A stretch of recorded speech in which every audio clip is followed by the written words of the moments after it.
Number one, whenever and wherever you want to talk sports. Now it's time for Monty in the Morning. Hey, yo, man. It's the last show of the week on The Monty Show. Fired up. 24 hours from now, I will be on my way to Mammoth Mountain. Mountain. My good friend, the late Will Smith, used to say mountain. Hey, do you want to go to the point of the mountain and get some mopetas? Yes, in fact, I do. Spectacular Wednesday morning to you. We have got to talk about a sputtering Utah Jazz team. We're going to roll out our holiday gift-giving program today. We are looking for nominations for a family to adopt right here in Utah on the Monty Show podcast. So we'll roll out all those details. If you know a family that's in need, simply DM Jake or me on Twitter, Instagram, or TikTok. It is The Monty Show. What? The Monty Show. MONTY, The Monty Show. Jake is SLC. Supercars, we are looking to help a family that is in need. They must live in the Salt Lake Valley. I know that we have a huge following throughout, throughout the country. I guess we didn't really talk about this ahead of time, but I guess we could gift card people. I'd rather help somebody. Yeah, we would rather do that. So in the Salt Lake Valley, hit us up on DMs. Also, by the way, you should subscribe to this show because we're giving away this Xbox that is sitting right here in front of us. When we get to 3,000 subs, and we are at 2,570 for subscribers. So A, what's going on? Get your ass in gear and hit subscribe. B, take a picture that you're subscribed. Tag us on Twitter, Instagram, and TikTok. The Monty Show, MONTY, The Monty Show, SLC Supercars. So we had a huge fight before the show. I sat on Jake's chest, just dropped bows into his face. Yeah. Well, tell the good people of America that that's what happened, Jake. Yeah, that's exactly what happened. We had a huge argument over the college football playoff. Mm-hmm. And this is kind of where I want to start. Because I think what's so interesting to me is that people want to whine and complain. Just in general, I think people in this life, and I could be wrong about this, I think people like to whine and complain, just in general. But you get something like the college football playoff, and it's never good enough. And people are like, oh, we need to expand the playoff. Nobody disagrees with that. But right now, it's going to be 4 teams that are going to play for a national championship. That's it. And I understand that, hey, I'm tired of Alabama. Okay, that's cool.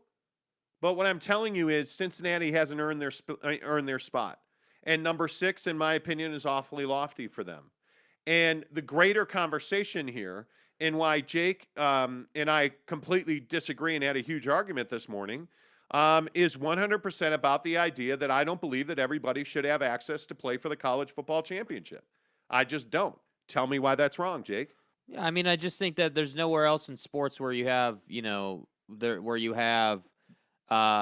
beings sit down at a table and say, oh, well, okay, let's look at these schedules and let's look at what Alabama's done the last, 3 seasons and reputation and, basically taking into consideration all these different factors and then just choosing teams. I don't think that is how the concept of sport has never been, hey, well, let's see what we think is the best team based on a schedule that they played. The concept of sport has always been that, everything is decided on the field. So who goes where, what team matches up against what team, and I get it. There's hundreds of teams in college football. So yeah, you do need some parameters around, who would be eligible and who would be not in terms of, being in what I would call like a tournament style setup. But to have only 4 teams, and really, if we're being brutally honest about it, to have only really probably 20 teams maybe in the grander conversation of it, if we're being honest about it, just seems a bit short-sighted to me. I don't think it does college football any kind of justice. It gives you in my opinion, it gives you no space for the the Cinderella story college football team. Like at least in college basketball where, yeah, you do have a committee, at least in college basketball, you can get the rando, Chicago La Jolla or whatever, the random team that is able to work through the tournament and do some awesome things. Like that's part of why March Madness is so great, because inevitably the Cinderella story ends up dying in the Final Four, but at least we get that. So that's conceptually, that's my biggest problem, is that I'm not saying that teams should just be automatically given access. But what I am saying is that right now, yeah, we do get the same teams every single year. Yeah, it's very repetitive. Yeah, you're pissing off a large sect of college football fans that you need to watch these games. That's the truth of the matter. Because if we're going to sit here and say that nobody wants to watch Ouachita State against Alabama, well, nobody wants to watch, the Alabama Crimson Tide be the only team that wins a national championship every year outside of Clemson, right? So that's all I'm saying. I'm not saying that your rando team deserves to be in the Final Four. I'm saying that the system needs to be revamped, and it needs to be a system that allows for lower end teams to at least have the opportunity on some level to get punched in the face by a better team. I'm not saying it's Alabama, but I am saying that they should at least have the opportunity to, die on the sword, if you will. I totally disagree. I think one of the biggest problems that I have with this very conversation, and I feel like we talk about this every year. I vividly remember talking about it last year. Oh, we do. Every single year. Yeah. When you have the ideal in mind that, the Weed Eater Technical College should have access to the college football playoff. No, they shouldn't, because they don't play the same schedule that Georgia and Alabama play. They don't recruit the way that Georgia and Alabama recruit. They don't, in my mind, have a coach that runs a program that is process-based, who is incredibly successful, who is one of the most successful coaches in the history of professional sports in Nick Saban. They don't have that. And if you want the seat, and if you want the reward that Nick Saban has, go do what Nick Saban's done. Go be what Nick Saban is. But the problem is teams like Cincinnati can't do that because nobody wants to play at Cincinnati.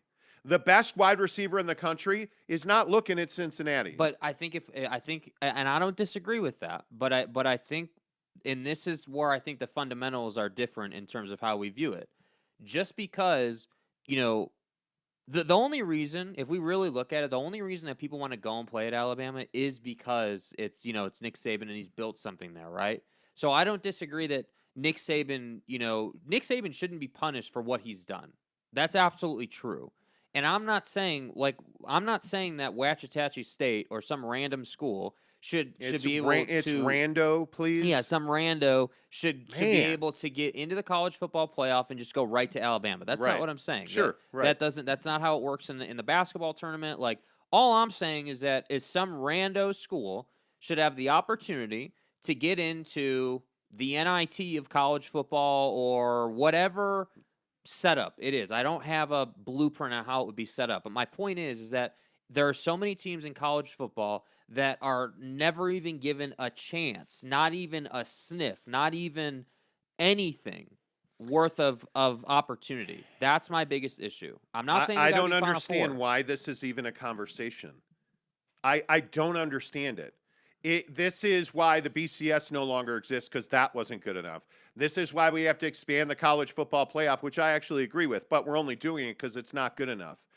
Sorry, Cincinnati fan, and BYU fan, I'm sure this pisses you off as well. Nobody wants to watch Cincinnati and Alabama. Nobody. Nobody wants Cincinnati outside of Cincinnati. And I got another news flash for you. College football is a business. $1 billion business. If you're running $1 billion business, are you going to do what's best for you or what everybody's telling you they want you to do?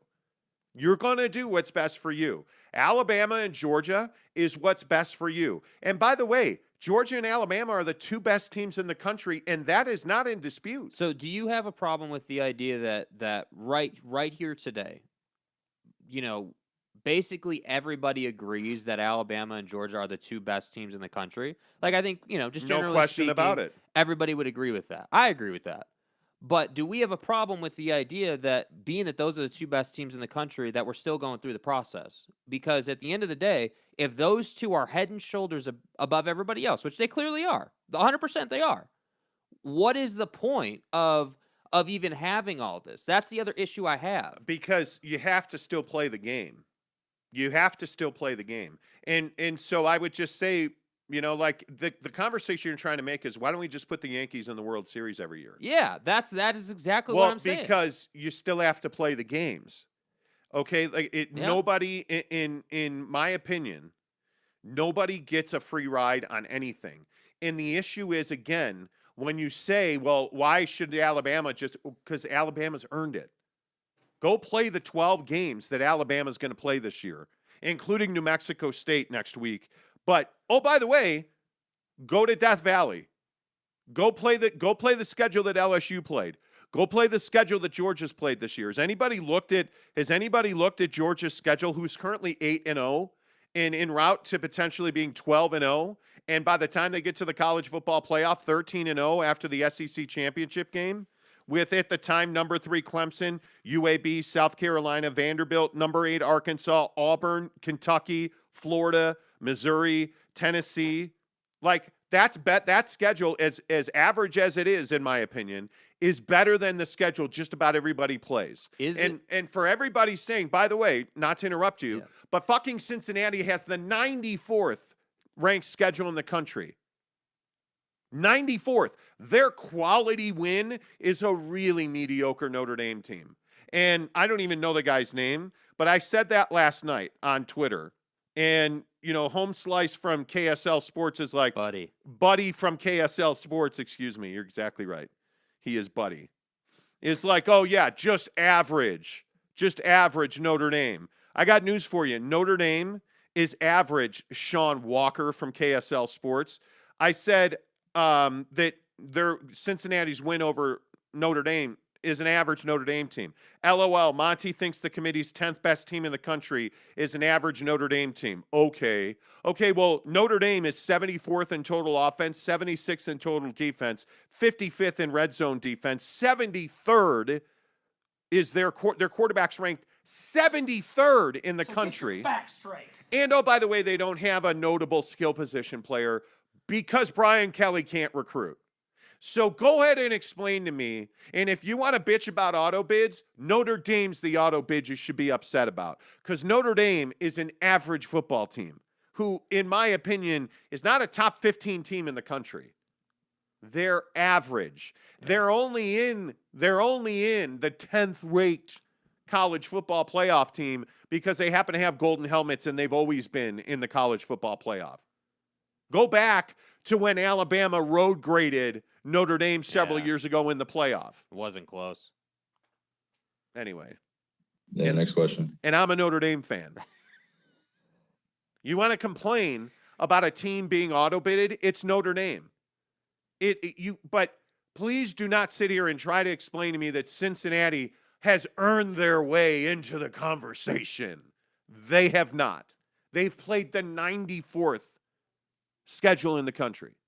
94th most difficult schedule in the country. Somebody explain to me how you're going to complain about Alabama being in the college football playoff and at the same time then turn around and tell me that Cincinnati belongs there, because they don't.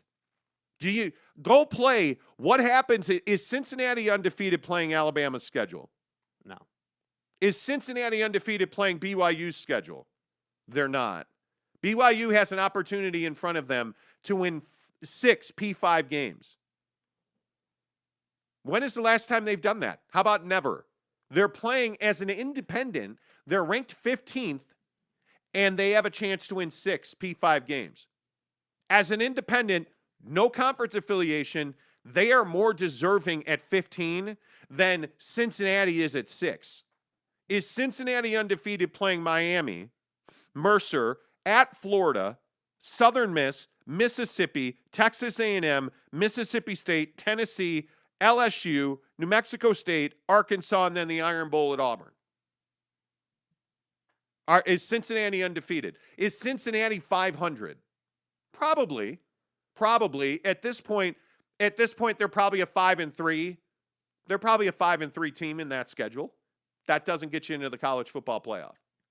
And you're certainly not number 6 in the country. Did you do what Oregon did? Did you go to the Horseshoe, one of the most difficult places in the country to play and win a game? You didn't. Cincinnati doesn't belong there. And the hard part is, and the other thing that's so damn frustrating about this is, we don't do participation trophies in this country, only we do. We want to hand out free rides because it's a cool story. The slipper fits. Like, that doesn't exist. Anyway. Yeah, I mean, you're not wrong. This is I know. why I maintain the system is. It's not that I'm so upset that Alabama's in the college football playoff. That's not really the core issue here, right? Like, the core issue is that the reason you're frustrated about Cincinnati is because you're right. They haven't played a strong enough schedule to justify where they are. But that's what I'm getting at. That's the problem with the whole setup, right? Alabama and Nick Saban are not the problem, right? Yes, there's a lot of burnout factor. We see them every damn year. It'd be nice to get some new teams in the college football playoff, but that's not going to happen. Let them earn it. Right. That's what I'm saying. Create a system outside of, hey, play a better schedule. Cool. It's not as easy as they just get to pick the teams. It's not like they're picking, from a handbasket and they BYU did. Yeah, BYU's an independent though. So become independent. Yeah, I think you're being stubborn about that. I'm not being stubborn about it. It's not as easy just to say, oh well, Cincinnati, why don't you go be an independent? It's not as easy as that. We both know that. It's not that easy. If you want to win a national championship, you better be in a P5 conference. Okay, I can agree with that, but what I'm saying is you're somebody who's just saying, okay, well, if you want something, then just go and do something. And then you're going to say, oh, well, it's a business. Like, it's not as easy as that. This is whether you work at Yelp, flip burgers, whether you're an athletic director at Cincinnati. Build a process that leads you to your stated goal. Win a national championship in college football. Well, what do we know about winning a national championship in college football? First, you likely have to be in a P5 conference, or you probably have to be undefeated, and you have to have some modicum of respect and strength of schedule, which you're 94th in the country in strength of schedule. Yeah, you don't have that. You don't have that. You don't have, in my opinion, you don't have a great win on your schedule. This is pretty simple. Build a process, take action. I don't know, like BYU did. BYU wasn't interested in being in Craig Thompson's terrible hair Mountain West least terrible conference. They weren't interested. So they went independent. And every Utah fan in the planet said, oh, you're an idiot. Never, nope, not going to happen. Ha, ha, ha. Okay, well, guess what? They have just as much chance of playing for a national championship right now today on November 3rd that Utah does. Yeah. Just as much chance. Because guess what? Utah is in line for a New Year's Six Bowl, the Rose Bowl. They're going to play for a conference championship in all likelihood now. And if they win the Pac-12, guess what? They go to the Rose Bowl. Right? If BYU wins out, they win their 2 cupcake games and then they beat SC, real good chance BYU's playing on in a New Year's Six Bowl. Because the teams in front of them are going to run their faces into each other. And my guess is that BYU will be one of the top 12 teams in the country by the time this season's over. Because if I'm Kalani Sitake, and I know that we don't talk about this, and people got after me yesterday in the comments because I said BYU should try to score 100 points in the first quarter. They should. Over the next 2 games. Blow those kids out of the water. Don't give them a chance. Crush their souls. We're not here to win friends and, hey, let's be nice. No, score 100 points. Step on their necks. Crush their dreams. Because I'll drop that motherfucker. Because that's what you have to do if you're BYU right now. You have 2 teams that nobody really cares about or have ever heard of. Nobody even knows that Georgia Southern plays football. Nobody's ever heard of them. So you're BYU. You're the 15th ranked team in the college football playoff. Beat them 100-0. And actually, I would say score 60 points on them. Yeah. Put up 60 points, give up 20-something, give up 14-something, and do that 2 weeks in a row. then go and end the dreams of Jackson Dart and the USC Trojans at the Coliseum. I'm Shiva, the god of death. If you can do that, guess what? You're probably going to be playing on New Year's Day. The path is pretty clear. And in my opinion, it's a much clearer, smoother road to a New Year's Six bowl than Utah's got. Who thought that BYU would be able to say that? That they have an easier path to a New Year's Six bowl than Utah does. But guess what they do? Because Tom Homo didn't take the easy path. What do you always say? Everything you want is on the other side of hard. They went hard. Well, that's an honor code violation. BYU took the hardest path possible and went independent. Yeah. And then the last 2 years, they had a kid drafted number 2 at quarterback in Zach Wilson. They got into the Big 12. They won a bunch expecting this one. Yeah, they won a bunch of games, and all of a sudden BYU's nationally relevant. Cincinnati hasn't done any of that. Cincinnati's in a crappy conference. They don't play anybody. They don't have a quality win. And yet they're everybody's All-American, and their coach should be up for every job. And congratulations, you beat the Girl Scouts. Okay, I feel better. Good. Perfect. You and I are on totally different sides of this. Yeah, this is why I hate college football. This is why I hate the playoff. I hate the whole system because at the end of the day, the football is good, right? Like, obviously Alabama, Georgia is going to be super entertaining. Well, watch that game. But at the end of the day, this conversation that we're having to have should not be in existence. It shouldn't be a conversation that observers of the sport should have to have. You win, and you're in. Unless you can't be a P5 team. Unless you haven't earned it. Okay, and that's how you like to look at it. But how has Cincinnati earned it? I'm not saying that Cincinnati has earned it. How has Notre Dame earned it? I'm saying that the issue I have is that unless you're in a P5 conference, you don't have a chance at this thing. Unless BYU has to schedule out of their mind, and then they have to run the table on that schedule. I'm saying the difference between that and what takes place in college basketball is that in college basketball, you actually have opportunity no matter who you are. Look at Michigan State. Yeah. And actually, you don't have opportunity no matter who you are. But anyway, look at Michigan State. Nobody cares about Michigan State football. Best player in the history of Michigan State football is your mom. I don't know either. Nobody knows. Nobody cares. Nobody wants to know. Ain't nobody going to Wikipedia to look it up because it's Michigan State, right? But Michigan State plays in the Big Ten, and Michigan State is undefeated. And Michigan State has beaten a ranked Miami team, and now they just beat a number 6 Michigan team. And Michigan State's earned their way into this ranking. And some people, by the way, some people are upset they're not ranked higher. And if I'm Michigan State, I might be upset by that. But all you have to do now is go to Purdue, beat Maryland, go to the shoe, and then beat Penn State. Cake, right?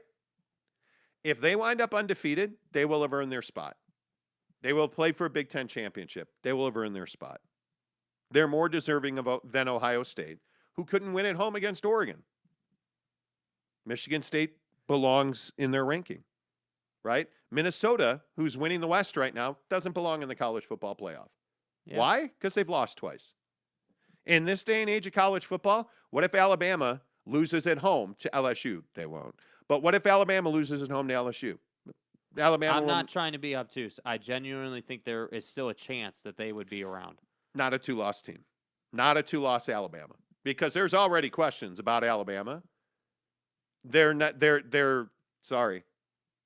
a 2-loss team, and I think they'd be out. I'm not saying you're wrong. I'm just not entirely confident in that. I can't definitively say that would be the case. Okay. I mean, honestly, a 2-loss Alabama team. You just got done talking about how this is a business. So you're really telling me it's good for the business if Alabama's not in the Final Four? It is, because that probably means that Oklahoma is there, because Oklahoma's 9-0, even through a quarterback change. Oklahoma's 9-0. If you look at, Wake Forest is 8-0. Wake Forest is another example. Nobody wants to watch Wake Forest. Right, but they have a process in place because they're in a P5. Yeah. They're 8-0 in a P5 conference. That's all you have to say. They're 8-0 in a P5 conference. What's Cincinnati? Yeah. Cincinnati. I'm not a Cincinnati fan. I'm not. But Cincinnati's Cincinnati is your, they're your goat here because you're riding that goat because they're the exact example of what you're trying to promote in college football, which is a team who has no claim and has not earned a thing. I don't know how we're on different pages. What I'm saying, I'm saying that I just simply want teams to have the opportunity to go and lose. That's all I want. That's it. Go and get your face pumped in. That way you can't say that, the committee just kept us from being there. Well, we'll just leave it right there then because that's not what you're saying. What you're saying is everybody should have the opportunity. And what I'm saying is everybody should have to earn the opportunity. And I'm tired. This is the whole, shaming the rich in this country. I'm tired of Jeff Bezos being a villain. I'm tired of Elon being a villain. You earned it. I'm tired of Nick Saban being a villain because he's a better football coach than your coach. Hey, Nick Saban wants to coach BYU. All right, here, let me help you pack that desk, Kalani, because I'm taking Nick Saban to coach BYU. Right now, today, Utah, Notre Dame. My college football team is Notre Dame. Brian Kelly can hit the road tomorrow. I'd rather have Jake coach Notre Dame than Brian Kelly, because at least then when we suck, I can blame Jake, because nobody will blame Brian Kelly. Mm-hmm. But I'll take Nick Saban. I'll take Kirby Smart. I will. I'm just telling you, earn it. That's all I'm saying. If Cincinnati wants to, we deserve it, you don't. I don't think they deserve it either. That's they don't. But they should have the opportunity. Right. No, they shouldn't. Earn it. Okay. If you don't deserve the opportunity, why do we give participation trophies? It's not a participation trophy. College football is the only freaking sport in the damn world, right, where it's not decided on the field. It's not. It's not decided on the field at all. It's freaking how many ever human beings sitting down and saying, well, it's Nick Saban in Alabama. Number one, it's football. You can't play the number of games you play in basketball or baseball. You can't do it. Well, you could do it if you actually gave access to more teams than 4. How are you going to play more games than they play already? By opening the funnel. No, it's not physically possible. Okay. What are you going to play? 24 weeks? No. That's not what I'm saying. They play right now. If you think about it, what do they play? 15 games. You play 12 in the regular season. 13 is your conference championship. Your bowl game is 14. Mm-hmm. Then 2 playoff games. 16 games for college football. You want to play 18, 19, 20 games a year? You can't. It's football, man. And by the way, at some point you have to have an off season, because if you're playing 19 games a year in football, right? But you can't play games every week for 52 weeks. No, of course not. At some point you have to put a cap on it and say, hey, it's football, which hurts, and injuries are more prevalent, and concussions. And by the way, most of these kids are never going to get a paycheck to play football. Yeah, you can't do it in college. You cannot do it in college. And it's football is different. No, right. Football is dumb. Okay. That's what it is. All right. Tanner Plummer says, morning, I'm shocked that BYU is ranked 15th. I think they've earned that. Gabe says, good morning. What's up, Gabe? Good to see you. Maury Alvarez says, morning, boys. What do you think about the Cincinnati college football playoff snub last night? I didn't see a Cincinnati snub. They're ranked 6th in the college football playoff. How is that a snub? Cody Strickland says, I can't believe Clarkson is struggling this hard. We can. Tanner Plummer says, who won the fight? I kick Jake's ass every time. Yeah. Tanner Plummer says, UTSA not getting in the rankings is criminal. It's not, actually. It's not criminal at all. Greg Hawkins says, morning, what's up? Maury Alvarez says, how do you rank Oregon when they lost to Stanford ahead of Cincinnati? Because they beat Ohio State. And Cincinnati has played nobody. And their one win is an average win. I'm telling you now, their strength of schedule is a problem in Cincinnati. They're 94th in the country for strength of schedule. I don't understand this. And somebody make this argument for me. Why should Cincinnati be there? Why should Cincinnati be 6th? Because if you look at the rankings, 7th is Michigan. It's 7-1. Their loss is Michigan State, who's third. And you're telling me Michigan should be ranked behind Cincinnati? Oklahoma's 9-0 in the Big 12. They should be ranked behind Cincinnati? Wake Forest is 8-0 in the ACC. They should be ranked behind Cincinnati? ACC is isn't that one of the weakest conferences around? I would generally agree. I would generally agree with that. And Clemson's having a terrible year. Oklahoma State 7-1 in the Big 12. They should be behind Cincinnati. Baylor's 7-1 in the Big 12. They should be behind Cincinnati. Are you kidding me? Auburn's 6-2. Yeah, they should be behind Cincinnati. No, they shouldn't. It's the SEC. I don't Are you really telling me that you believe that Cincinnati's better than all of those teams I just mentioned? Because I think they're better than Notre Dame. I think everybody that's ahead of Notre Dame is probably better than Notre Dame. I think they are. But you tell me San Diego State at 7-1? How's San Diego State not ranked in the college football playoff? I mean, they're 7-1. They've earned it. Right? I mean, why are we not upset about other one-loss teams? Why are we not like? I could go on and be a jerk about it, but I won't. UTSA's 8-0. How are they not in the college football playoff rankings? They should be. They haven't lost. They haven't lost. Are you being serious, or are you just you're poking the bear? I'm making a point that the college football playoff system is broken. Illinois, they beat Illinois. I mean, that's unbelievable. They beat Lamar. Well, holy cow. UTSA took out. Can you believe they beat Lamar? I mean, why don't we just do this? That offense that Lamar runs. Why don't we just not play football games and hand the ticket to Alabama and Georgia? And why don't we have them play each other like 10 times a year? Because that would be more entertaining. Here's the problem with that snark and that level of sarcasm. Those two teams are the two best teams in the country. That's my point. And they've earned it, especially Alabama. Do you understand how difficult it is to do what Alabama's done for a decade? Yeah, they make it look easy. You're right. It's not easy for them. And we're disrespecting everything that they've built at Alabama because we're tired of seeing them succeed.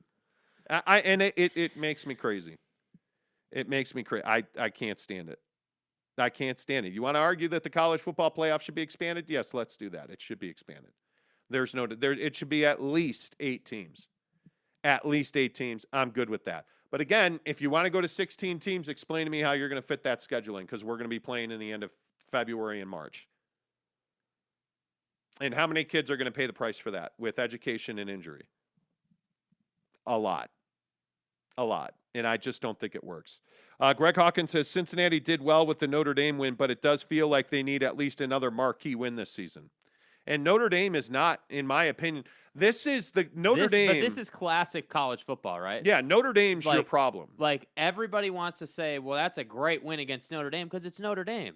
Notre Dame is not a good football team. They are average by everybody else's standards. So and I could go on and I can be Mr. Negative Nancy. At the end of the day, like it's going to be 4 teams. Georgia and Alabama are going to be 2 of those teams. Cincinnati's not going to get in. Oregon is going to struggle to get in. And there's going to be one team in the college football playoff that pisses everybody off just for the sake of the business, because that's what they need, and they should do that. I agree with that logic in the current setup. You should have one team in the college football playoff that's in that gray area where you can make a case that they should be in, but you can also make a really strong case that they shouldn't be in. Yeah, and that's the group of 5. It's just, and I'm currently anyway. It's the group of 5. Like, I get it. I understand it. Everybody wants their Boise, right? Everybody wants their cool story. I'm just not here for that. No, you want to just reward the best teams every single year, and you don't have an issue if it's the same team every year. I want to reward the teams that do it right, that play in a major conference, that recruit, that coach, that play big games, and they win big games. Alabama LSU is a big game. Yeah. BYU USC is a big game. See, I disagree, though. I disagree. By college football playoff landscape, USC is not a good team. They're not. If we're going to sit here and rip Notre Dame, USC is not a good But team. USC and Notre Dame are on the exact same level. When And- you say, "Hey, we went to the Coliseum and beat USC," people are like, "Oh, that's a good win." Even though, and I just want to point this out, this is why this conversation happens every year. Oh, well, we went to the Coliseum and we beat SC. Oh, that's a good win. Even though SC is not a good team, and BYU should beat SC. I would agree That's with that. college football, and that's my problem. That is the core issue that I think we face in college football. Oh, well, it's Notre Dame, Golden Helmets, the Irish, right? They're a good team. No, they're not. They're not a good team. Yeah. They're not. Like that's like in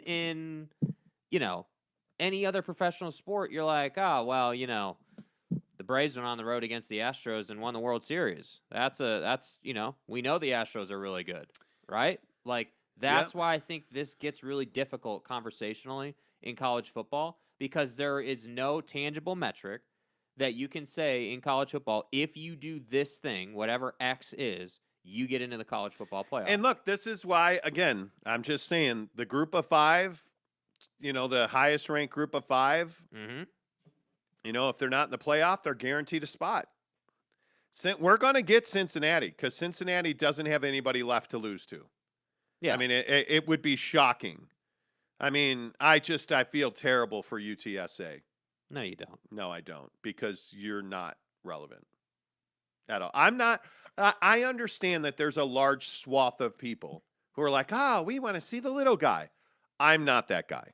No. I want to see the 4 best college football teams in the country punch each other in the face. That's what I want to see. And if that happens to be, BYU, great.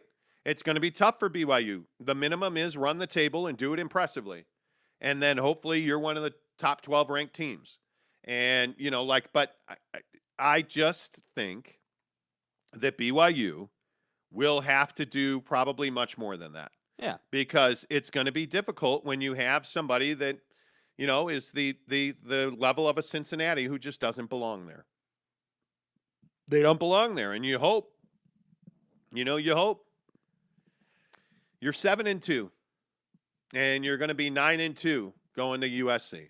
And this is why the Boise game's a problem. It's why the Boise game's a problem. Yeah. Yeah. They need an at-large bid. And the only way to do that is to crush souls your next 2 games. And you're going to have a bye week in there. Don't forget that. And then go to SC and do it all over again. I just think that when you look at BYU's plight, I think you have a very difficult road to hoe. Do you see what I mean, though? Like with Alabama, the path is the same every year. Oh, well, just win the SEC, and you're going to be in the college football playoff. That's basically. Is that like? Would you agree with that? That's basically what it is. Win the SEC, and you'll be in the college football playoff. Yeah, I would think so. And you got to win your bowl game. But if you win the SEC and then you lose your bowl game, you're still in. Well, because right now, what would it be? It'd be 1, 2, 3, 4. So Georgia, Oregon, and Alabama at 2 versus Michigan State 3. And I think those are the orange and the sugar, or the orange and the cotton. And then it'd be like the Rose Bowl. It'd be the winner of the Big Ten and in the Pac-12. So at this moment, it'd be Ohio State and probably Oregon or Utah. The Peach Bowl is Cincinnati probably. Cincinnati, Michigan. Fiesta. What is Fiesta? 9 and 10. So you'd have Wake and Notre Dame. And then the sugar is, Auburn, and Big 12 would be Oklahoma. Yeah. I'm just telling you, nobody who's watching the Peach Bowl for Cincinnati and Michigan. I'm not. Are you going to watch Georgia, Oregon? I am. Are you going to watch Bama and Michigan State? Probably not. Georgia, Oregon's not a game. I think Georgia would win that game convincingly. I think Georgia's the best team. Georgia would walk away from Oregon. Anyway, let's get some more comments. Gabriel says, if a team can't lay claim to being one of the top 4 teams in the country, there's no way they are the best. Isn't that what we're after in crowning a champion? We are. We are. It's very different. I think a lot of people, and I don't know if this is you or not, Jake. I don't think it is, but we're 40 minutes into this already. Yep. I think it's very difficult for people to realize that you can't do in college basketball what you do in college football, and everybody wants No, that. I'm not saying that what I'm hear me clearly. What I'm saying is that in college football, I want college football to come up with a setup, and I don't have one. Admittedly, I don't have a solution because I think it's a very difficult solution, but you can't tell me $1 billion company can't come up with it. I want a solution in college football where everything is decided on the field and you take the human being out of it. That's what I want. It's just really impossible to do that without opinion, because teams like Cincinnati, teams like, again, Connor bringing up, or I can't remember who brought up UTSA, but it's like Tanner Plummer brought up UTSA. Those teams are always going to be, oh, it's so wrong. Maybe. Just off the top of my head, I haven't thought this through. Just thought of it right now. Maybe instead of playing 10, regular season games, if you want to call it that, why don't we play 6 or 7? And then you got to be 7-0 to get into some. Well, you play 12 in the regular season, and this is the Nick Saban argument. Nick Saban has always said every game should be a P5 game. Period. End of story. Yeah, or if you went that route, you would end this discussion. Yeah. I don't necessarily. But you know what the problem is? People want to play New Mexico State in November. And BYU's playing Georgia Southern in November. Yeah, and that's a problem. But that's why I say I agree with you on that. Like, I can get down with that. Like, it's got to be one of two things. You either have to have a system that works for every team in the country, and there's a golden standard you have to live up to get into the next round, if you want to call that, or you got to do the Nick Saban route. And to qualify for the college football playoff, every single game you play has to be a P5 game. End of story. Jeremy Bolton says, if nobody gets a free ride, then why can't Cincinnati play Alabama? If Alabama's really the best, they'll beat Cincinnati, because why should Alabama have to play Cincinnati? Alabama should play Georgia. Alabama should play Oregon. Alabama should play Michigan State. Alabama should play one of the other 4 best teams in college football. If Alabama truly wins out, winds up in a New Year's 6, or is one of the 4 ranked teams in the country. Yeah. Okay, great. But there will be no system that's happy for everybody. There just won't be. Blind Sportsman says, morning, boys. All I got to say is go BYU, Jazz, and have fun on your trip. Thanks, bro. Yeah, Appreciate that. Brandon James says, no way BYU is in a New Year's 6. It'd be difficult. It would absolutely be. I don't see any way that they get to the college football playoff. But there are going to be teams ahead of BYU would probably have to be a top 10 team to get into a New Year's 6. Listen, you're going to have to put because it's an at-large bid. Like, the path to me is 50 at least against both of these teams, and then you got to beat SC by 2 touchdowns at least. And if you think, and this is where the church comes into it, if you don't think that every athletic director is thinking to themselves, well, if we had BYU in a Peach Bowl, we would sell a hell of a lot of tickets, and on top of that, we'd probably have 2 million people on their side of the line watching the game on TV. Yeah. You think that's not attractive? Well, but Cincinnati and your mom and, your cousin's hot. Like, you're going to – BYU fans travel exceptionally well. And they tend to watch TV when BYU football's on. $1 million a week, bro. $1 million a week. It matters. Just saying. Let me get a couple more in here because then we got to get to the Jazz. Dax Johnson says, so turns. Okay. So BYU does have a shot at a New Year's 6. Crazy what going 5-1 against P5 will do. This time last year, they were number 14 at 9-0. Yeah, that's exactly right. Against G5 teams. He's right. Yeah, I mean, I do think that there's still an opportunity for a New Year's 6. The college football playoff is out of reach in my opinion, but New Year's 6 is possible. Now, Jake. Yeah. You probably want to hold on to your manacles. Here we go. Dax Johnson. Yeah, here we go. So Dax Johnson. Right. Good morning, boys. By the way, Jake, loved the hoodie yesterday. Thank you. Don't let the haters hate. Thank you, Dak. I appreciate that. Where'd you get that hoodie? You. Oh, my daddy bought it for me. Along with the douche glasses. Because my daddy loves me. Why don't you put the douche my glasses on? My daddy loves me. Put the douche glasses on and make the case why Alabama should always be in the college football playoff. Alabama roll tide. Are we clear on that? Jeremy Bolton says if you're 24, you're last. Damn right. BYU fan CJ says the only reason you have to be in the P5 conference for a national championship is because BYU won one. Okay. That's a different show. You ain't first, you're last. Nertlow CJ. Who the fuck are you? What is BYU's schedule ranking? Not 94th. I can tell you it's that not right now. 94th. I don't actually know off the top of my head. I knew it yesterday, but I can quickly look that up for you. BYU to me, do you think BYU's played a good schedule?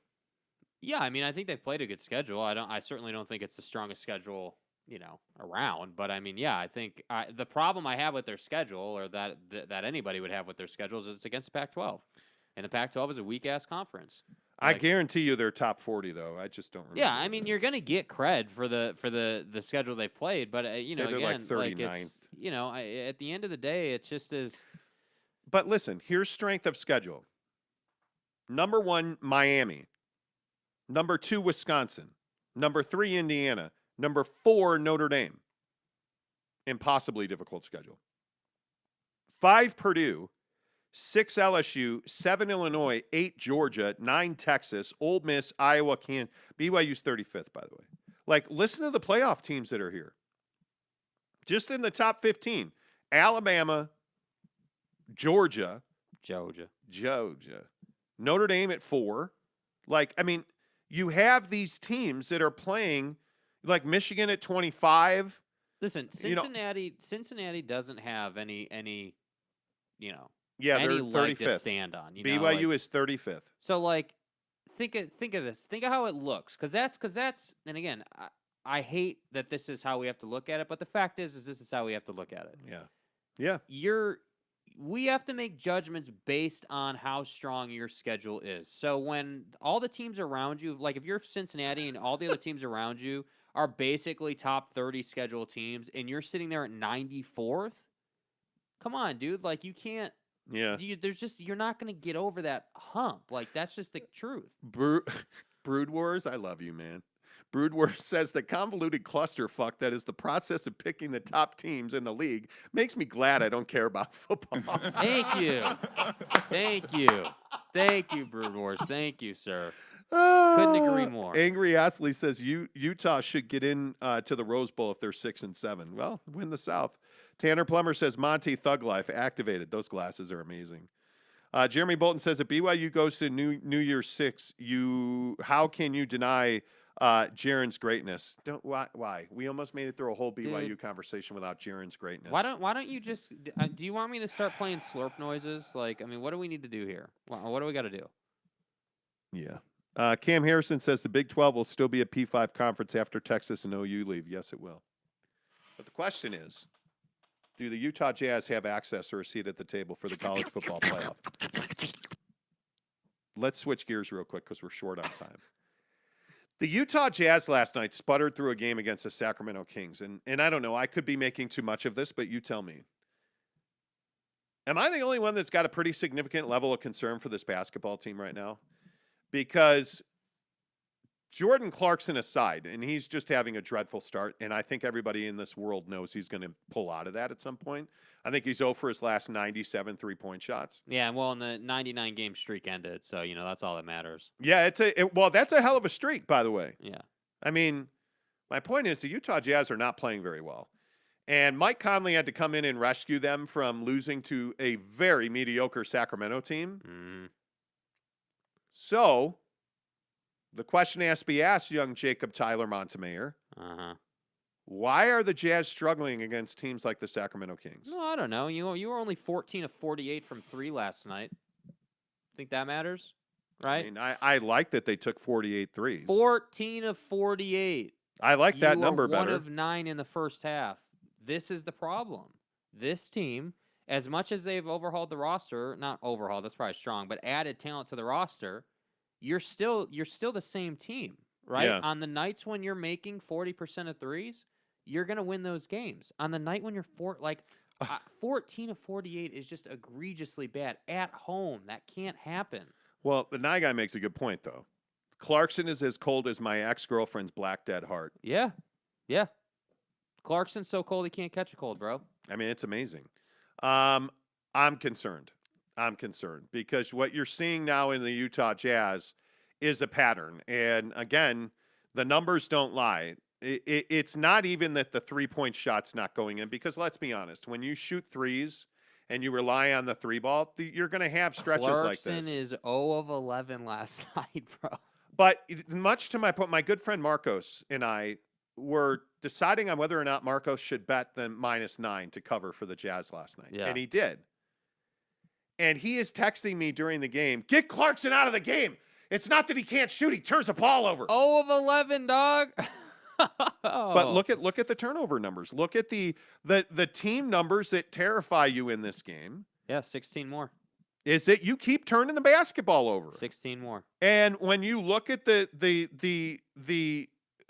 guys that are doing it, the scary part is it's Don, Rudy, and Mike Conley. Somebody tell Rudy Gobert to stop dribbling the basketball. Yeah, I don't know what that was. Well, it's not even the open court, hey, I'm a point guard, let me go run down the floor dribbling. Yeah. It's in the middle of the lane. He's like, hey, look, I have a basketball. Let's dribble it. What are you doing, bud? You're turning it over. And it is uncharacteristic of this team to make these kinds of decisions. And I think it comes from the idea that they know that the three ball's not going down. So they're pressing because they're not shooting well. Oh, I don't think there's any doubt about that. I mean, that's just... They're absolutely pressing. Yeah. And if you look at the things that we always say on the show, when you guys tell us that, there was another, do you guys even watch Jazz games? Can you put the goggles on one more time? Hey, while hey, you're talking bro. About this guy? Frustrating for De'Aaron. Oh, Hey, bro. ESPN ads. Hey, bro. Now that I have the douche goggles on, can I just ask you a question? Do you guys watch Jazz games?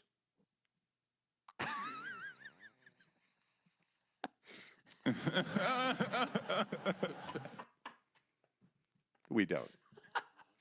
Oh my God. But the point is, I'm telling you, this is a problem now because you're not playing good fundamental basketball.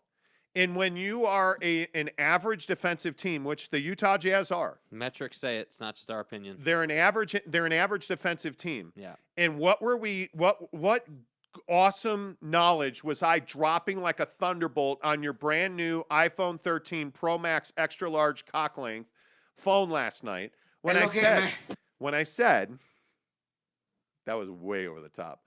But my point is, they can't play at pace right now. No.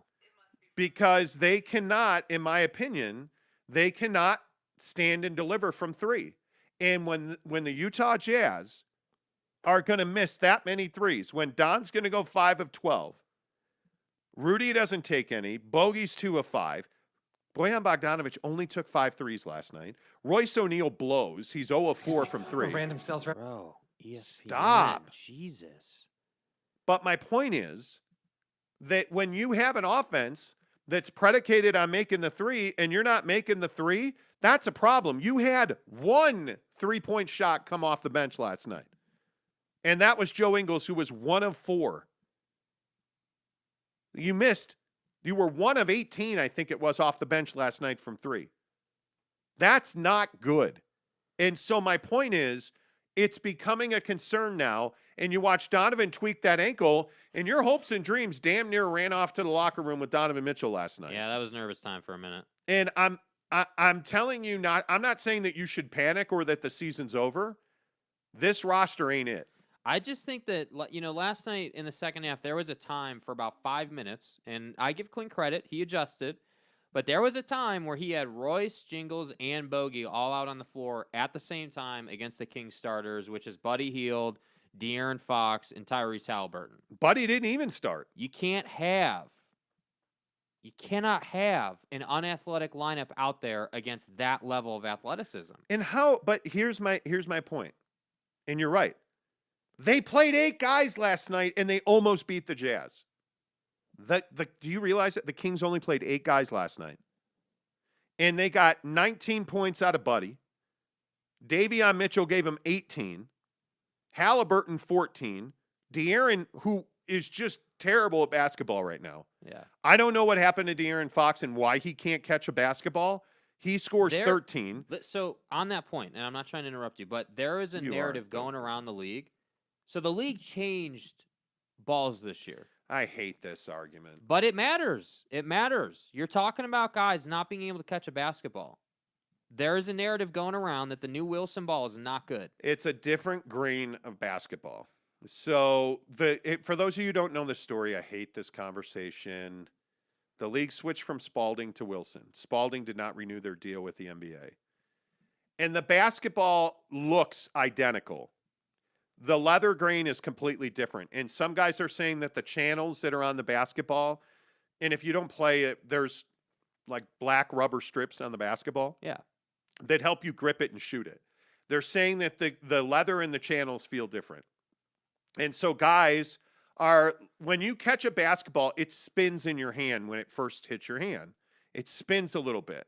And then it grips and you catch it, you pass it, you shoot it, whatever. And guys are saying that the three-point percentage in the NBA is down so much because the basketball is very difficult to grip and it's hard to shoot it accurately.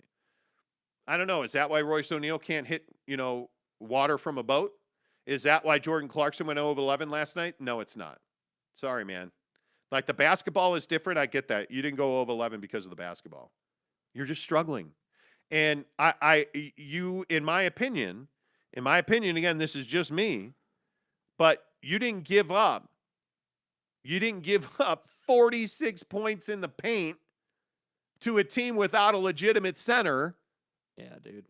Because of the basketball, right? You did not turn the ball over 17 times and give up 23 points because of the basketball. That's because Rudy Gobert wants to dribble. And Royce O'Neal wants to step out of bounds. How does that happen? Don't know. And again, you better start looking at Royce O'Neal because this is a conversation we need to have. Yeah, it's time. Royce O'Neal makes timely plays. He'll get you an extra rebound. He'll step into a passing lane. I agree with that. But Royce O'Neal cannot continue to brick from three and just have half of his foot out of bounds on the sideline last night. Not even close.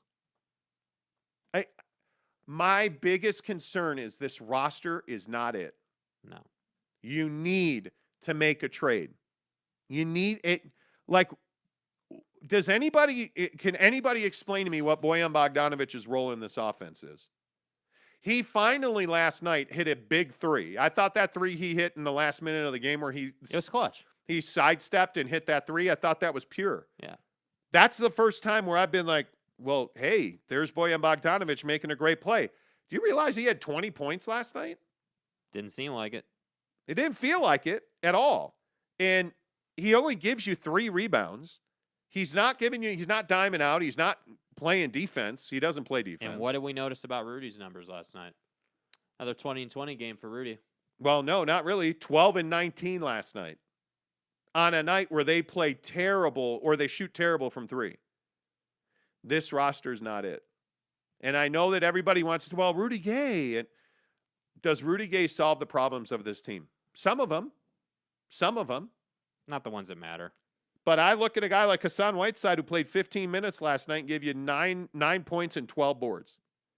A steal and a block. You have better depth, but this is a problem with your best players. This Jazz roster is not struggling from depth. This Jazz roster is struggling from a starting 5 that's unathletic and has not gotten better. Yeah. Not gotten better. Donovan Mitchell had to spend the offseason rehabbing, so you can see that he is just not the old Donovan Mitchell from, last year before the injury. He's going to get back to that. He needs help. Yeah. He needs help in that starting 5, and I don't know where it's coming from. All right. Get some comments. We're running out of time. Let's see. The Nye guy says, anytime the Lakers eat butt is a good time. F the Lakers. Okay. Thank you for your opinion. Spencer Morgan. Hey, good morning, Spencer. Good to see you, buddy. He says, my fear is that when Rudy Gay is back, Pascal's minutes drop when it should be Royce and Joe's minutes that drop. Agreed. I think Pascal's giving them energy and the occasional 3, and I just love that he'll throw a hip into a guy. Yeah, you need him for like 10 to 15 minutes a night, tops. That's it. And I absolutely think Spencer's right on the money. I think that Royce O'Neal's got to play fewer minutes. But the other thing we talked about was last night over text while we were watching this issue. Mm-hmm. This is where you wish you had a young guy like a Jared Butler, Who's like just not getting minutes. like a Trent Forrest. You've got to find a way with your salary cap the way it is to push those guys forward. You need Trent Forrest to play minutes. He's athletic. You don't need him to score or shoot. You really don't. You just need him to keep a guy in front of him. You need him to rebound and occasionally break the paint and dunk on somebody. That's all you would need Trent Forrest to do. Yeah. But Quinn's not going to give him the time. Not at least not right now. And by the way, if you're not playing him now, when are you going to play him? Because once we get into December, January, and you're looking at the trade deadline, hopefully you're going to bring bodies in. Yeah. I don't know, But man. is Trent Forrest a guy that you're going to add as a filler to a trade? It's a great question. Because I'm not trading Jared Butler. Not doing No. that. Like, I'd throw in Doak. Again, Well, I don't know. Is he on the Stars or is he on the Jazz? he's back up with the Jazz. Didn't they recall him yesterday? Like, for what? Anyway. Brandon James says if you're a pro, you should be able to shoot a glass ball, same weight, same size, and drill it. Yeah. I agree with that.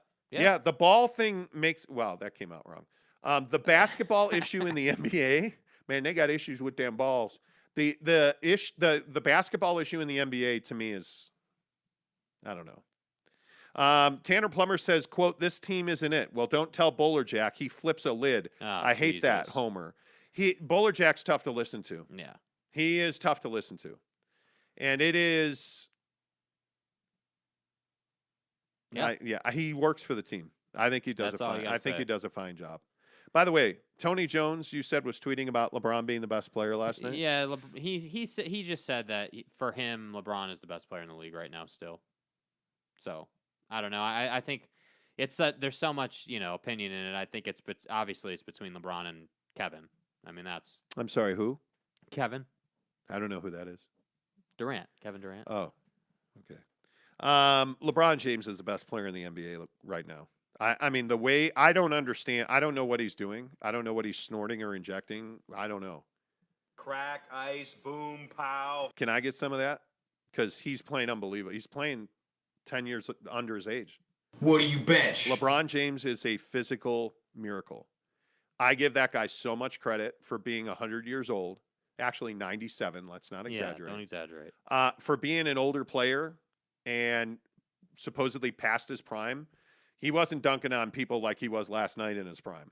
I really don't care if you think it's sus. This guy's unbelievable. He is Yeah. unbelievable. Every year. And I think Kevin Durant's playing great basketball right now. But boy, it's tough to say that LeBron is. I mean, if you're playing better than LeBron James, Well, they just play different games. The way they go about. oh it is yeah, so different. stylistically Yeah, it's so I different. mean they're different guys. But LeBron is just, and I don't know what you say about Carmelo Anthony either. What's in the water at the practice facility in El He'll Segundo? slow down a little bit. Carmelo back is to it. shooting the lights out right now. It's fun to watch though because it is Carmelo. I mean, that's But he's also the Utah Jazz, right? When you live by the three. and you die by the three. The difference is that Melo can torch you in the mid range too. Yeah. We'll see. I agree. Spencer Morgan says Whiteside and Pascal are a huge bright spot right now. Yeah. Whiteside has taken away the drop off when Rudy leaves the floor, and Pascal is already There are an upgrade over moments- Royce. Yeah. I know this is unpopular, but there are moments where I'm like, yeah, that push shot at the free throw line out of Hassan, that's nice. Well, until he airballs it. It's really nice. He doesn't airball much though, It was funny last night. but the when he ball's did. not an issue. It's fine. 10% of the way into the regular season, it's time to take the temperature and see where we are. Reasons for concern, but the three ball will come around, and playing at pace is right around the corner. Yeah, I agree, Matthew Holland. I think the three ball is going to go. I'm not worried about them shooting poorly. I mean, teams that rely on the three go through stretches like this. I am more concerned about their defense. Their defense, I mean, if Sacramento makes layups last night, they beat the Jazz. And if De'Aaron Fox doesn't, he shot an air ball on a layup. Yeah, that's what I'm saying. You can say the ball thing is stupid, but Shot an air ball on a layup. yeah, That was rough. yep. I still think they win 50-something games. But I know they're 7-1. Jerry in a text message says, "I'm done with you a-holes." In a direct message, rather. I'm done with you a-holes. It's always negative on the Jazz. The world's falling. Rudy sucks. Don's hurt. I'm over it. Okay, cool, man. Okay. Well, I appreciate you. Where have being we here, man. been wrong? Help us understand. Well, what I'm saying is, have we been overly negative on this Jazz team? We just spent 50 minutes yesterday talking about how Rudy was in the not. MVP conversation. Yeah, like, come on, dude. I think the truth is the truth. We can't spin the truth. Negative or positive. Listen, you're not going to come on this show and hear fairy dust and everything's great. That's not going to happen. We're going to tell you when things are good. We just said that Pascal and Hassan are bright spots. Yeah, and Jaren Hall should be your starting point guard. Yeah, I mean, obviously. I mean, he should be coming off the bench for like 25 minutes a night. So, I don't know, dude. Like, I don't think that Jazz fans, with all due respect, I think Jazz fans want everybody to say how great their team is, and we're not going to do that on this show. We're going to tell you how it is. Whether it's positive or negative doesn't really matter to us. We're just going to tell you what it is. Daryl says Carmelo took an ego check and is now playing like he should. He did. Agreed. Snuka says, aloha, brothers. Aloha, up, my Snuka? friend. Good to see you. The Night Guy says it's objective, not negative. And that's what we're trying to be. Like, we're just trying to be objective, right? Spencer Morgan says, lots of listeners are just very used to local homer media, so your show is a big gut check. Oh, I appreciate that, Spencer. Thank you. That's why I'm here, Jeremy says. No, Jeremy, you're here to run crap about Jaren Hall. In San Diego State. No, that's Eric C. Oh, my bad. Sorry. Thank you. Sorry. I thought Jeremy had just joined the San Diego State camp. There's an S-load of teams who have way more concerns than the Jazz. Oh, yeah. Without a doubt. But we're not talking about them. Yeah. This team, I feel the good news is the Jazz are 7-1. Yep. That's the good news. 7-1 playing mediocre basketball by their standards. It's going to get tougher, though, because I think, like, look how bad the Clippers have been. Like the Clippers, the Suns. By the way, the Lakers, the Suns are not good right now. But the Lakers for long stretches last night, LeBron had this incredible first half. They were down 10, I think, at the half to Houston. And by the way, Kevin Porter Jr. had a 3-ball in his hand, and I know the basketball is a problem. It is. Please. He had an open look at a 3 to win the game and missed it. Back ironed it. Houston, I'm telling you, and I know we took a bunch of crap for saying that about the Jazz, but Houston's going to be difficult for a lot of teams. Yep. Because the nights where that 3-ball's going in, they are incredibly difficult to beat. Yep. John Penrod says Rudy needs to learn to catch and shoot. No more dribbles. Yeah. You know what Rudy also is doing? And this is a terrible habit. Trust me, as a guy I've always been bigger than everybody I've played against. You cannot bring the ball below your waist. And Rudy has gotten into this thing where you'll notice he used to just catch the ball like face shoulders. The ball would go up and he'd dunk. How did he not dunk that ball on De'Aaron Fox, I have by the way? no idea. But second, he wants to do a what's called a slam, like a power dribble, and then bow up. But I think that's happening because he's more confident in shooting free throws.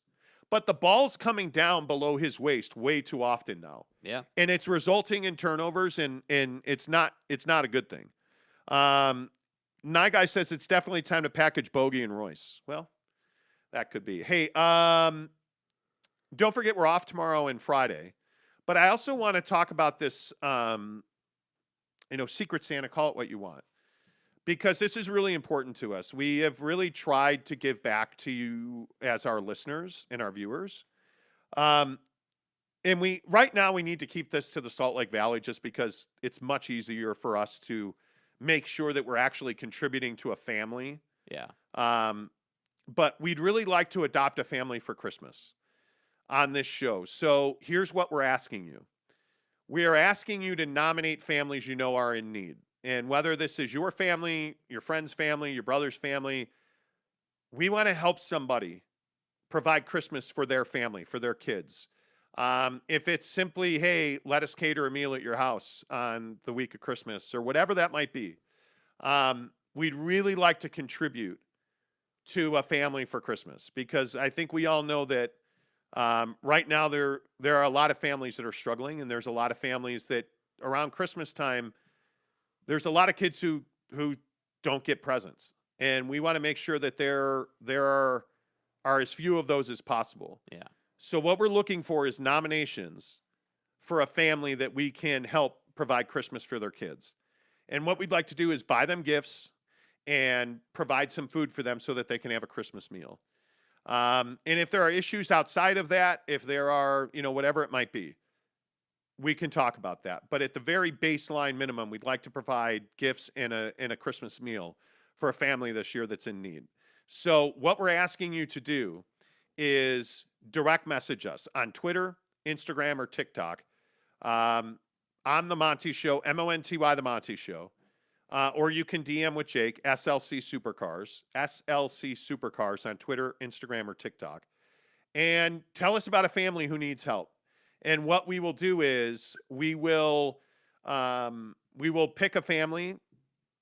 We'll explain to you why we picked that family. And we will do our best to provide an excellent Christmas for them this year. But we need your help with this. We need you to nominate families that are in need. So it can be completely anonymous. You tell us how you want to do it. If you want to be confidential about it, we won't tell them you're the one that nominated them, but we really want to help somebody. So please DM The Monty Show, MONTY The Monty Show on Twitter, Instagram, or TikTok, or SLC Supercars on Twitter, Instagram, and TikTok. We would like to make this decision. I was looking at dates yesterday, and the date that makes the most sense to me is we'd like to choose this family by Friday, December 3rd.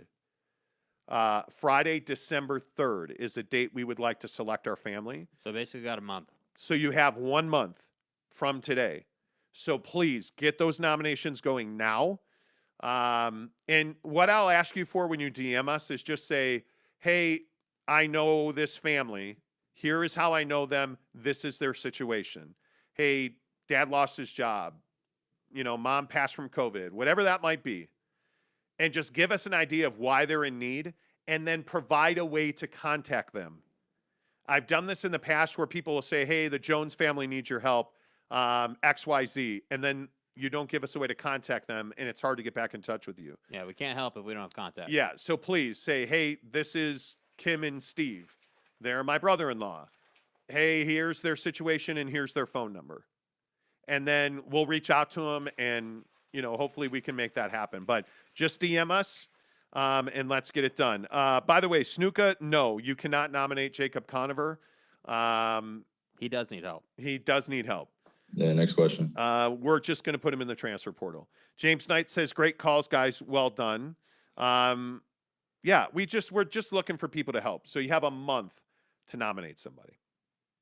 All right, do we do DUIs or do we just go to the trip? No, go to the trip. Let's skip the Henry Ruggs I'm story not for in the right mood. now. I am not in the mood. You just got your ass kicked in college football, so.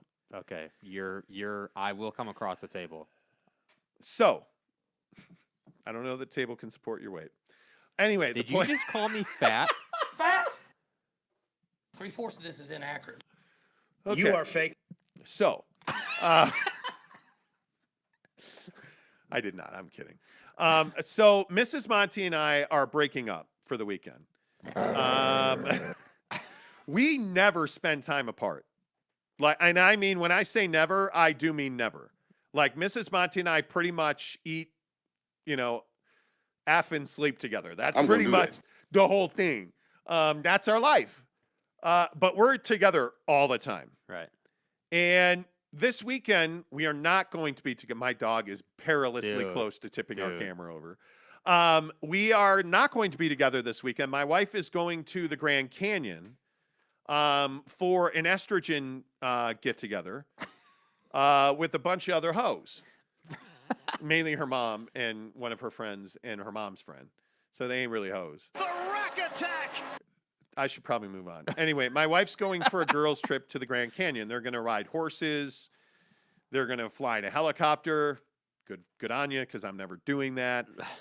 If I fly in a helicopter, I'm the guy that's like, well, it crashed because that fat guy that was in the front seat. So I won't be on And the as you can see, I'm going through some shit right now. Yeah, I am. It is what it is. Try to hit up Gomez's while in Mammoth. We are going to hit up Gomez's, Eric C., just for you. Nye Guy says, great cause, guys. Enjoy the days off. The show will be missed. See you Monday. But Mrs. Monty's going to the Grand Canyon. Yeah. And Jake and I are hopping in a car tomorrow morning, and we are driving to Mammoth. Yeah. And we are going to stay at a resort. We are going to do man things. We're doing it big. We get a hot tub with this, right? We get a hot tub with this. Hot tub time machine. We're going to have great meals, and we're going to snowboard. Yeah. And I am really excited about this. Ooh, women's dunk restock at 10 Eastern on the Nike app. Neat. Nye Guy says he needs a bag alert. He needs a bag alert. He needs a bag alert. I think I need a bag alert. Okay, hang on. Let me, let's see here. There it is. Nye Guy, just for you. So let's talk about what we're doing. We're going to take the Audi. We're going to take the Audi. So we're taking the SQ5. Right. We're going to jet across the biggest state ever created. Seriously. The continent of Nevada. Now, you tell me that Nevada is basically middle of nowhere when you're driving through it. Bro, the route through Nevada to Mammoth is Deadlands. Yeah. Like, there ain't a whole lot to look at. Yeah. So. Well, good news is the Audi's good at cruising. The Audi it'll be 100 miles an hour the entire way. Twin turbo V6 MFers. So that's going to be fun. I'm really excited because I actually got my bindings last night. Right. Burton delivered. I got to tell you. Burton's been good. As somebody that complains about customer service a lot, Burton was amazing. So I went to Salty Peaks, my favorite board shop in Salt Lake. Yeah. They did not get their shipment from Burton.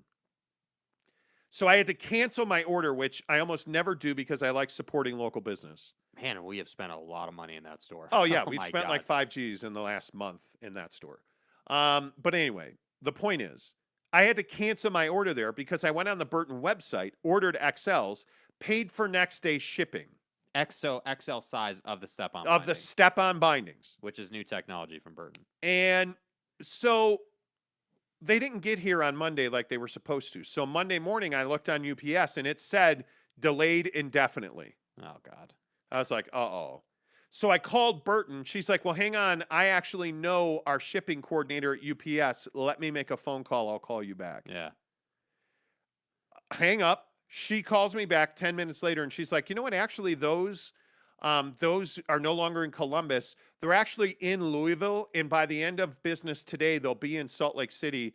They're going to be delivered tomorrow between 3 and 5 o'clock. Okay. I was like, wow. And I said, hey, by the way, do you know anything about this step-on technology? I've never ridden that kind of binding before. And the lady's like, oh, yeah. And she goes into the store, and she's like, the reason that the engineer who invented it, the reason he came up with the concept is because he wears a size 15 snow boot, and he was having trouble dragging his toes in the snow. Mm-hmm. So he made a binding that would work better for his boot. Uh-huh. I wear a size 15 boot. Yeah. So I did not know this until the other day. Did you know that step-on bindings were created because the guy had a huge foot and he was dragging his toes in the snow? That's never been a problem for you, though. It's never been a problem for me. Yeah. But the point is, they're engineered for a guy with a big foot. Hello? Yeah, that's cool, dude. That's awesome. Yeah. But anyway, the point is, this lady at Burton went out of her way, and then you know what she did? She emailed me like yesterday and was like, hey, I see they're in Salt Lake City. Should be delivered X time, and it looks like you're good to go. Yeah. And then yesterday when they got here, she sent me another email and said, hey, looks like they were delivered. Did you get them? Yeah. They don't mess around, man. That's the best customer service I think I've ever gotten. Yeah. I mean, I just think that, the equipment is not cheap. Yeah. That's amazing. Yeah. Like, that's really amazing. And by the way, we also spent huge money on snowboards, so I'm really excited. By the way, I'm going to ride my old board because it looks like it's spring conditions at Mammoth. But there's supposed to be a big snowstorm coming through early next week here in Salt Lake City. Yeah, it might be time to get the winter tires out. Might be because snowboarding in Park City opens on November 19th. Yeah. But it's going to be great. I'm really, really, really looking forward to it. It's needed. It's pathetic how much we've worked this year. I mean, honestly, you particularly seem like you're at your burnout limit right now. Yeah, I just couldn't believe when I put in all because we were going to Maui at the end of the month, and and we got all this time off coming up, and I just couldn't believe I was at over I was 246 hours PTO. Yeah. I was just like, wow. Okay. You're crispy right now. Yeah. You are, and not to meant so am I. I've been telling my wife, I just can't wait for Hawaii to get here. 23 days, 22 days. Hey, guess what? It's 20 days until we leave. And now, by the way, here's the cool thing about working at Yelp. Number one, who's the top producer? This guy got my award in the mail yesterday. Mm-hmm. Top rep. But they actually, because I've produced at such a high level, and you are too, I believe, we get a half day off this Friday, so I get a half day of vacation day back. And I think in another week, I will have earned the 23rd off. So I will get a full day and a half of comp just based on performance. Yeah. They pay me to take time off. Yeah, because they know that you need time off to keep producing. Yeah, which is fantastic. I love it. So Yeah. I don't know. Do we do vacation time right? And this is probably a Mrs. Monty question, but do we do vacation time right in this country? And my passionate opinion is we do not. No.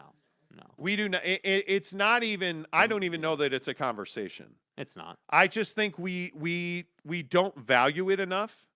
I think we don't take nearly enough vacation time off. And I think that we're one of the few countries that still works 5 8-hour days. And I want to say there's another country in Europe right now that's testing a 4-day work week. Yeah, I'd love that. 4 10-hour days. I would love that so much. I think that's fantastic. Yeah. You know, like it is. That'd be phenomenal. There's actually Yes. companies here that are trying out the 4-day work week. There's I would love I want to that. say it's like Norway or I Denmark. think it is That's Norway. like 4-day work week. I don't know, wherever it is, they're like the happiest country on this earth. I just don't know why we wouldn't. Earth. Yeah, I don't know why you wouldn't either. And I think it's one of those things where we just have to get to a place where we value not working. Yeah. I think it's getting better. I do think that the pandemic has made some people realize like, whoa, I actually need to use my time off. Yes. I need to actually sadly, I think Fred the skeleton just fell over in the kitchen, by the way. You and these Halloween. Sadly, so my director at work, his mother had a stroke, so she's elderly because he's just a little bit older than I am, and he sent a note out and said, this really made me think about like we need to value our time. We need to be having our work-life balance, and I think that people are starting to get it. But if you're not using your vacation time and you're losing it at the end of the year, no, you just That's ridiculous. You just gave away mental health. You gave away money. You're just, Well, that's the problem at Yelp when you take PTO. You give away money as a top producer. Yeah, in sales, because we do sales. Yeah, that's the problem. But Sir Robin says 410s can wear on you as well. Those extra 2 hours really kick in. But what they say is the extra day off that you get, really that long elongated weekend more than compensates because you're more rested. The studies that advocate for 410s over 5/8s, if you will. But I already work 410s, so now I just get Friday off. Yeah, I work 10. Yeah, we right. work, how many of us are really actually already working 15 hours a day, dude. 410s? We do. I mean, Jake and I work 5:30 in the morning to 6:30 at night. So, and we have an hour off in there for lunch, Which we go and work out. Yeah, and then we're in the gym. So, yeah, I would agree with that, Mrs. Monty. I think that's exactly right, that we already do that. Yeah. We already do that. So but let me have my day off. This is similar to those sleep studies that showed your brain processes creatine and protein better when you get 6 or more hours of sleep every night.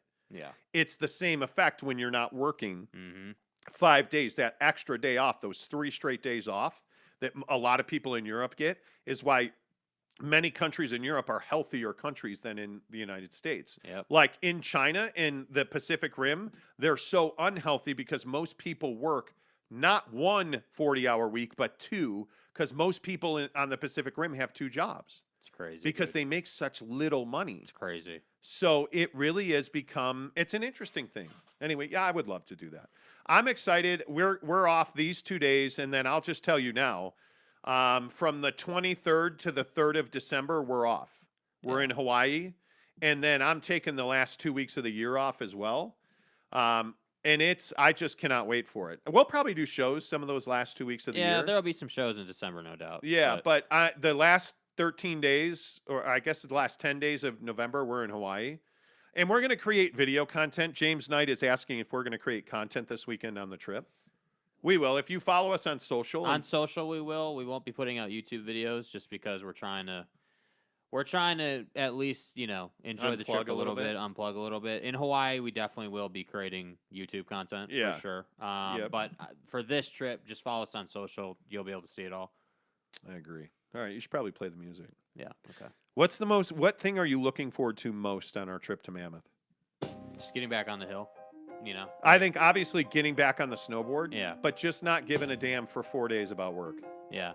Seriously. Like, I've really worked on it, and I've gotten better at just unplugging and not caring about work. You have to let it go. You know, you have to be able to. Yeah. Tanner Plummer says, any predictions for BYU and Idaho State? I'm taking Idaho State by 13 points. BYU a lot, Idaho State a little. Yeah, BYU more, Idaho State not enough. Until tomorrow, say goodbye, Jake. Goodbye, Jake.